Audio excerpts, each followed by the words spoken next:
Sletty, voice going. Hey man, we got Hip Hop Daily, YSL versus YFN, the war between Young Thug and YFN Lucci. I ain't gonna cap, I already watched the Trap Lord Ross video about this shit, but I kind of been knew about this shit, you know what I'm saying? Cause like, you know, I fuck Thug heavy, like, I ain't gonna cap, 2015 Thug was the best rapper of all time. 2015, you couldn't tell niggas shit, boy. When niggas in 9th grade, 10th grade, we can't tell nobody. Like, Thug, like, in Atlanta, like, Thug was the best rapper in the city. Like, it was either Thug, Future, no, that's it. Thug and Future, that's the only rappers we knew about in 2015. Everybody else ass. You know what I'm saying? I ain't gonna do too much talking, let's just get it. It. Hey, you subscribe for real shit. You know what I'm saying? Subscribe right now, show you love. You know what I'm saying? Atlanta has been running the rap game for the last 10 years. But behind the music is a culture of crime, gangs, and violence. Two of ATL's hottest rappers been in the heated beef over the past few years that's led to threats on social media and violence. Let's dive into the war between Young Thug and YFN Lucci. Young Thug is one of the most influential artists in the game. When he first came into the industry, people were shocked by his wild behavior, fashion sense, and unusual delivery. But over time, Thug gained the respect for being a true pioneer. Yeah, I ain't gonna cap. Like, the way the nigga Thug came in, like, nigga fucked the industry up. Like, 2013, nigga came out with Stoner, Danny Glover. Nigga came out with some more shit. Then he did the Rich Gang tape. Boy, what? But that shit took over. I ain't gonna cap. Then the whole 2015, that was Thug, yeah, I ain't gonna cap. That bar shit came out, nigga was on that. And he got that slide sheet one, boy, what niggas in school nigga and all that. Hey, bro, that slide sheet one back drop. That slide sheet one all the way, that slide sheet one back drop. Bro, even when the tape drop, about to drop, niggas on the beat, niggas all in the hallway talking about slide sheet one, niggas in class talking about slide sheet one, niggas at lunch talking about slide sheet one. Then that motherfucker drop. Everybody in their mama playing that motherfucker like, you know, like when niggas used to have their speaker in their book bag, that's what they used to be playing. Slime Sheet 1, 9th grade, quarterback, watch it tight like, hey! When you in the trap, kill, plot, that shit. Who paved the way for a new generation of rappers. Thug grew up in the Jonesboro South Projects in Atlanta's Zone 3 neighborhood. He was the second youngest of 11 kids. Most of his siblings were in the streets, so he jumped off the porch at an early age, around 8 or 9 years old. He started selling drugs and getting into fights in school and was even expelled in 6th grade for breaking a teacher's arm. For that, he spent the next 4 years in juvie. In an interview with Rolling Stone, he said he didn't have anything to do in juvie except gamble, fight, and Thug is affiliated with the Bloods from Cleveland Avenue, one of the main roads. If you in juvie, who is you fucking, my nigga? Do they separate y'all? I ain't never been to juvie. Don't ever want to go, never wanted to go, you know what I'm saying? But don't they separate y'all? Runs through Zone 3 by the projects where he grew up. They used to call themselves the ROC crew, or Raised on Cleveland. Thug was always a trendsetter and also looked at as a leader in his hood. So he started his own crew and brand called YSL, which eventually became his record label. YSL has been labeled a gang by the police, but Thug and others deny this and say it's a family and music collective, which stands for Young Stoner Life. According to Thug, YSL wasn't created to commit crime and violence, but to create legal opportunities for his friends and family. And if you look at Thug's accomplishments and what he's achieved in the music industry, it seems like it's been a success. Some of the first artists Thug signed were his day ones, Gunna and Lil Duke, with other names later coming on board, like brothers Lil Keed and Lil Got It, Yak Gotti, Strick, T-Shine, Unfook, and a lot more. In a short amount of time, Thug built his own empire and made a promise to make all of his friends rich. One of Thug's early contributions to the rap game was using the word slime to refer to a friend or homie, or just a slimy activity. But it was first used by New York rappers like Nori, who used the term in a tweet back in 2009. Then it was popularized by Young Thug, who dropped a series of tapes in the late 2010s called Slime Season. Since then, the term has been used by everyone from Playboi Carti to Drake, showing how influential Thug is. Young Thug made his debut in 2010, appearing on the song She Can Go by True Royal. Then he dropped his own solo mixtapes called I Come From Nothing Parts 1 through 3. This caught Gucci Mane's attention, who signed the rapper to his 1017 label in 2013. Thug then dropped the project 1017 Thug that same year, which got high praise from fans and critics and earned attention from magazines and media, who included the project on several year-end lists. So it seemed like things were really heating up for Thug. After Gucci got locked up in 2013, Thug started making more moves in the industry. He linked up with Birdman and Rich Homie Quan to form Rich Gang in 2014, leading to rumors that he might sign with Cash Money. Then, in 2014, he dropped the track Stoner, which became his breakout hit. On the song, he even shouts out his old crew, dropping the bar, "Hear my song, way from YCC, ROB, SMN. Now we YSL Venom." YTC stands for Young Thugs in Charge, and ROB stands for Raised on Cleveland, what the Bloods call Cleveland Ave, where Thug grew up, and SMM stands for Sex, Money, Murder, which is an East Coast gang. So basically, he's talking about how he ranked up through other Atlanta gangs to make his own collective. But while Thug was blowing up in the industry, another rapper from Zone 3 was also gaining the buzz. YFN Lucci is a rapper who grew up in the Summerhill hood of Zone 3, not far from the Jonesboro Projects where Thug grew up. Lucci went to Southside High School and played football, but after practice, he said he and his friends used to be in the streets trying to make money. Lucci's from a blood set called ABG, or Atlanta Blood Gang, which is a branch off of the Inglewood family Bloods from Los Angeles. He, his brother, and their close homies would form their own clique called YFN, which stands for Young Fly. Just like YSL, Lucci denies that YFN is a gang and says that it's just a music group and record label. But police look at it differently and say it's an influential set of the Bloods that Lucci controls. Lucci's brother, YFNK, was the one who encouraged him to start rapping, along with his best friend's older brother, Big Nut. Big Nut was a respected dude in Atlanta who also had ties to Young Thug and the ROC crew. He heard Lucci's music and believed in his talent, so he started plugging him in with people in the industry who could help his career, including his current manager, Fly. Fly also managed Rich Homie Quan, who was featured on the track Exactly How It Was from Lucci's first mixtape, Wish Me Well. At that time, Rich Homie Quan and Thug were still close because of Rich Gang, but there wasn't any beef between YSL and YNF. But hey, that Rich Gang, they were legendary gang. Okay, like, so many nostalgic memories from them Rich Gang days. Like, I had to be in 8th grade. 8th grade, like, for shit show. I remember I had went to the goddamn Halloween party in my uncle's mansion, like, not my uncle, like my play uncle. And mansion, like, we was playing goddamn, what's that song? Black, black, black. Ooh, nigga playing with my boy, right, yeah, it's all right, yeah. We was at that Halloween party. We was running through the mansion, like, and like, we was doing like, bro, it was like a haunted house type shit. Like, we had to go in that bit. Whoever gets scared running, I'll go in that bit. I mean, that bit scared, I'll get in that bit. I get running through that bit. You know what I'm saying? That bit was kind of scary though. But that shit was funny as hell. Like, yeah. But as Thug was reaching the top of the rap game, and YFN Lucci was building a buzz for himself, a crucial event would cause a big split in the city of Atlanta. In January 2015, Big Nut was killed in a drive-by at a barbershop on McDaniel Street in the Castleberry Hill neighborhood of Southwest Atlanta. Nut was standing outside the barbershop when a car drove by and someone fired an automatic weapon. Another dude in his 20s and a 14-year-old boy also got shot in the leg but survived. Even though police ain't have a clear motive, they said the shooting was gang-related. Big Nut was a major figure in Atlanta, and his death was a loss to the city. Besides being close to YFN Lucci, he was loved and respected throughout Atlanta's hip-hop scene. It's not clear who killed Big Nut since his murder was never solved, but there's rumors that the YSL crew had something to do with it. Even though no one was ever caught, Atlanta police said Big Nut's death sparked as many as 37 other crimes, including 4 murders. So not only were the streets of Atlanta hot because of his death, it also led to a major split in the local rap scene. Lucci often talks about how much Big Nut helped his career and was a genuine friend to him. Rappers from Atlanta were forced to pick sides between YSL and YFN, with many past collaborators turning away from Thug, like Rich Homie Quan and Bloody J. But the beef wasn't held to just the industry, and things played out in the streets too. In an interview with Karen Civil, Lucci said that his childhood home got shot up multiple times, including once where his mother and her friend got caught in the crossfire. He don't reveal who shot up his house, but based on the timeline, many think it was the work of YSL. This just tightened the tension between both sides, and not long after, YFN Lucci and Thug got into a public war on social media. In February 2016, YFN took shots at Thug by going after those closest to him. Men want to lose weight? Get the edge over regular diet and exercise with Nutrisystem for men. You get.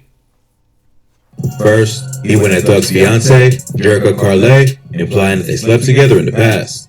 He tweeted, "I know you miss laying on that sofa with me, girl. #Rika." Even though he ain't mentioned her by name, fans knew who he was talking about. He followed that up by tweeting, "I got your on a leash," and "Fly took a rich, can't do nothing but respect him." But he ain't stopped there and continued going, saying he had text messages that proved he and Jerica had been involved. Lucci tweeted, he gon' cry when he see these messages, following up with, go follow my Instagram right now, send me 100K followers, and I'm uploading them. Let's go. Lucci must have gotten the clout he was chasing, because he ended up posting the supposed messages, and it looks like it is between two people who are about to hook up, but there's no telling if the other number is really Thug's fiance. It shows Lucci asking the girl where she is, and she responds saying 8 minutes away. They send each other love and kissing emojis back and forth, and Lucci even tells her, about to jump in the shower, what you doing? And you should have gotten in with me. Lucci continued trolling by adding Jerica and tweeting, miss you, bae. Then he turned his attention to Thug, tweeting a bunch of L's, and, by the way, nobody wants your punk ass cuz baby boy insider. Thug wasn't entertained by the trolling and tweeted back, shout out Solo Lucci, Young King. Then followed up with, you just trying to get on, and if any upcoming rapper want to be put on, let's make music. I don't want to beef. But if that... I ain't gonna care, that player here. That's player. You know what I'm saying? Like, Lucci clout the chase. Nigga said, if any up and coming rapper want to be put on, let's make music. I don't want to be, that's GOAT shit. Can't do number of respect. That's why I need respect. You know what I'm saying? Like, but if that wasn't shady enough, Lucci continued going at Thug a few days later by tweeting a video of his daughter with the caption, Happy B-Day, baby girl, along with a bunch of hashtags, including Long Live Nut Forever. Thug is known to be very protective of his daughter, and once threatened to slap Plies for calling his daughter a in an interview with Sway in the Morning. Thug ain't publicly comment on Lucci's post of his daughter, but it's likely there was consequences behind the scenes. After that, the beef died down for a little, while both was focused on their careers. Thug was rising to the top of the rap game, hinting that he was working on a joint album with Kanye, while also appearing on 2 songs on Drake's More Life project. Thug then dropped his 4th official mixtape, Jeffrey, in 2017, which was a critical and commercial success, and quickly went viral because of his famous cover art. I ain't gonna care. I ain't even like Jeffrey like that, honestly. Like, hey, money to get ready. And I follow it. I ain't gonna care, but it's not like, I was expecting way more from Jeffrey, but he ain't had not that many songs. Like, nigga put 20 songs in that motherfucker. Like, Slime City 2, that's like one of my favorite Thug takes for sure. Slime City 2, that Rich Gang, and Slime City 1, most definitely. But Slime City 3, that shit hard too. That shit was too hard, I ain't gonna cap. But I was expecting more from Jeffrey, but that shit hard too, you know what I'm saying? Of him wearing a dress. YFN Lucci was also making major waves in the industry, dropping the track Every Day We Lit with P&B Rock in late 2016. That song peaked at number 33 on the Billboard chart and was one of Lucci's highest charted singles. He followed this up with the EP Long Live Nut, which was dedicated to Lucci's dead homie, Big Nut. Later that same year, Thug released his 5th project, Beautiful Thugger Girls, on June 16, 2017, Tupac's birthday. A few days after, Thug let the world know he purposely dropped the project on Tupac's birthday because he feels like the new Tupac. Thug tweeted, I dropped EBBTG on Tupac's birthday because I'm the hashtag new Pac. I feel like I'm the thug he didn't get to become. Hashtag. Ready to own your own home, but struggling to qualify for a mortgage? We're Divvy, a new way to buy a home. So I'm gonna finish what he started. YFN Lucci responded by tweeting, Pac would have never worn a dress, with the clown emoji. Thug then went on a Twitter rant aimed at Lucci, ending it by saying, doing too much could become a deep sleep. So this beef wasn't just online. It had the potential to get very real. In 2018, Thug's right-hand man, YSL Duke, was involved in a shooting where he almost lost his life outside the Magic City strip club. Surveillance footage from outside the club shows Duke leaving and being followed by 2 men. He turns around. Hey, I ain't gonna cap. I seen that video. I seen that motherfucker on World, so that nigga was track star that. She's a track star. Nigga need to dance on that motherfucker, but shit, I would've did the same thing too, shit. You better run for your goddamn life, nigga. You better Sonic the Hedgehog the fuck out that motherfucker, you know what I'm saying? And sees the dudes coming for him, so he starts running as one of them pulls out a pistol and starts firing. Duke runs around the car while the man is shooting, but luckily the bullets miss and he gets away. The shooter got arrested and rumors were going around that Duke snitched, but Duke later posted the paperwork confirming that he didn't snitch. It's not clear exactly what caused the shooting, but it's been said it was tied to the beef with YFN. Something must have gone down that fans didn't get to see, because in 2019, Thug got back on social media and threatened to slap YFN Lucci and Houston rapper Sauce Walker during the Instagram Live. It's not clear what caused the diss, but it sparked a heated back and forth that reignited the beef. Lucci responded to Thug by posting a video to his own Instagram, calling Thug a gay slur and telling him he's not slapping nobody. He even called Thug a punching bag, and Sauce Walker responded with his own post, showing Young Thug with a boxing trainer, along with emojis as captions, including one of a woman in a dress. Thug clapped back at Lucci, telling him again that he would slap him the next time he sees him in public, and that my teeth cost more than your broke-ass life, boy. So, the beef was back on, and it wasn't just for social media. A month later, YFN Lucci's car got shot up in Atlanta. Police arrived at the scene and found the victim suffering from 2 gunshot wounds, but it wasn't YFN Lucci. The victim told police that he was driving when shots rang out, spraying the car and hitting him in the shoulder. The Mercedes G-Wagon belonged to Lucci, but was registered in his mom's name. Oh, damn. That G-Wagon beautiful as hell. Crazy. Damn. That shit too goddamn sis. So, police assumed the bullets were meant for Lucci. Not long after that, someone spray painted the word slat on Big Nut's gravesite, taking the beef to new lows. Slat is a blood phrase used by Young Thug and other YSL members. It's not clear if it was vandalized by an actual YSL member or just someone chasing clout, but either way, it added fuel to the fire. Thug would drop his debut album, So Much Fun, in 2019 and throw subtle shots at Lucci on the track, Just How It Is. First, he drops a bar, justifying why he wore a dress on the cover of Jeffrey, rapping, "Had to wear the dress because I had to stick." This was also the line Thug said to Adam 22 on the episode of No Jumper, claiming he had an AK under the dress. Even though this bar ain't directly about Lucci, he was one of the haters who clowned Thug for his fashion choice. Then Thug rapped the bar, "Last tried me, almost got popped in Lenox." This bar is talking about the situation between Young Thug and YFN Lucci at Lenox Mall in Atlanta. It's not clear exactly what happened, but Lucci responded directly to the bar, posting to his IG story with slides that said, "Cap-ass album," and "Boy almost shitted on himself in Lenox, no cap."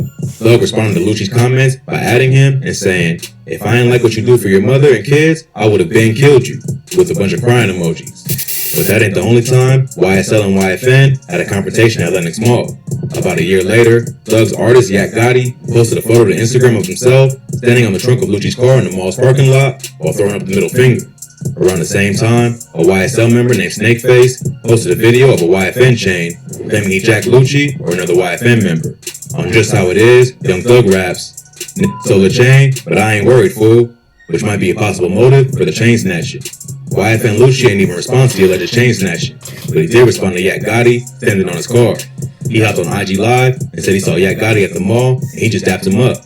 It wasn't until he left that people started telling him that the rapper was standing on his car taking pictures, which he considers a weak move. So, it seemed like the beef was getting out of control, and it was only a matter of time before things got violent. But before it reached that point, YFN Lucci would get himself involved in some serious trouble with the law, which threatened both his freedom and his career. In January 2021, YFN Lucci was accused of being the driver in a drive-by that left one man injured and another man dead. Police say that Lucci, along with 3 other gang members, drove through the ops hood in December of the previous year and opened. Bro, rich as hell, still doing drills, still doing hood shit. Shit don't make no goddamn sense, nigga. You too damn rich to be doing hood shit, nigga. You old as hell, you got family, nigga, kids, and you still on that hood rat shit, nigga, bro. Yo ass got M's, and yo ass still doing crash dummy shit. Crazy. Opened fire on another group of men. The other group ended up firing back, and a man named James Adams, who was inside the car with Lucci, got shot in the head. Adams was then thrown out of the car and left to die on the side of the road. Later that same day, Kevin White, a dude who's believed to be one of the men Lucci and his crew shot, showed up at a local firehouse with a gunshot wound to the stomach. He was brought to the hospital and survived. Lucci's accused of being the driver and not believed to have pulled the trigger, but he was still charged with murder, aggravated assault, participating in criminal street gang activity, and possession of a firearm during the commission of a felony. Lucci turned himself in and then posted a $500,000 bond, but he violated the conditions of his bail by going to a recording studio and then the strip club. To make matters worse, the prosecutors say the strip club he went to was the scene of an alleged gang-related shooting that led to the drive-by that got him locked up. So his bond was revoked and he got sent right back to jail to await trial.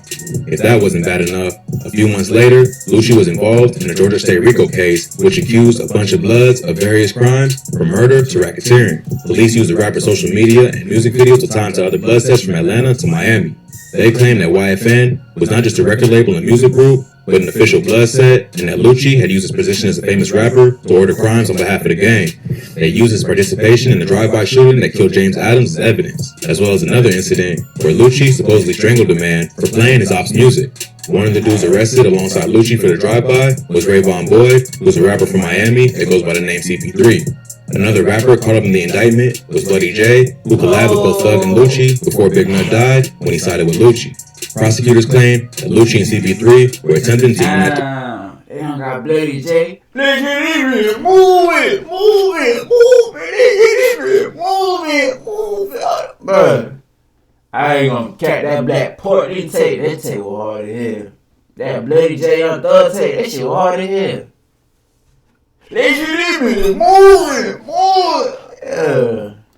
The buzz in Atlanta with the buzz in Miami and use their music as a way to make money for the gang and diss their enemies. The dissing led to real violence in the streets, including the shooting where Lucci was allegedly the driver. Even though most of the evidence against Lucci is indirect, it's still gonna be a tough legal battle and he'll be locked up as he fights the case.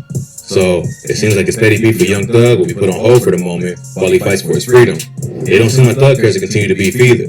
In an interview he did with Big Boy back in 2019, Thug said the Nipsey situation changed his whole perspective and he don't want problems with anyone, including Lucci.